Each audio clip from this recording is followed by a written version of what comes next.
ডিপার্টমেন্টে হত্যার বিচার চাইছিল, আমি আর কোনোদিন চাবো না। আমাকে ক্ষমা করেন, আমার ছোট একটা বাচ্চা, আমার এই বাচ্চাকে যেন ফিরে যেতে দেন। আমি প্রধানমন্ত্রীকে বলতে চাই,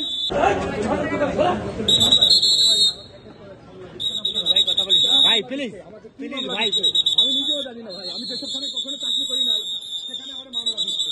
আমি স্যারদের কাছে ক্ষমা চাইছি যে এই ডিপার্টমেন্ট থেকে আমাকে ক্ষমা করে দেন, আমাকে ক্ষমা করতেছেন। আমি এই ডিপার্টমেন্টের কাছে আমি বলছি যে আমাকে ক্ষমা করে দেন। আমি রাষ্ট্রপক্ষে ঢুকবেন না, আমি রাষ্ট্রপক্ষের যে আমাকে ক্ষমা করে দেন। আমি আমি আমি নিয়ে কোনো কথা বলবো না। আজকে পুলিশ ডিপার্টমেন্ট আমাকে যেভাবে ফাঁসাচ্ছে, আমি আমি আমি ওই সমস্ত চাকরি করি না কখনো।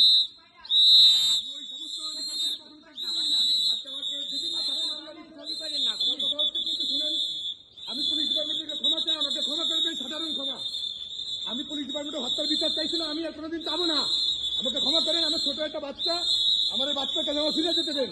আমি প্রধানমন্ত্রীকে বলতে চাই, তারেক রহমান, আপনিও একজন সৈনিকের সন্তান ছিলেন, আপনার পিতা ছিল, আপনার পিতা আপনি সামরিক শক্তি বোঝেন।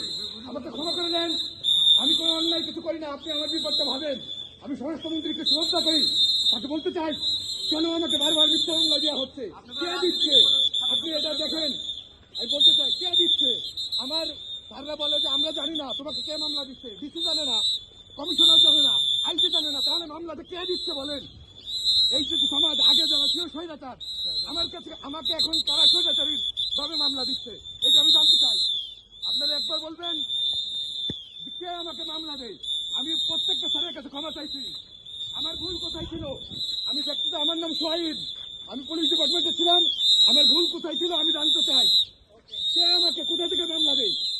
আজকে আমাকে 4 থানায় মামলা হয়েছে, আমি ওই থানার বিল্ডিংও চিনি না, কখনো চাকরি করি নাই। আপনি কি আওয়ামী লীগ পন্থী ছিলেন? আমি কোনো দলের ছিলাম না ভাই।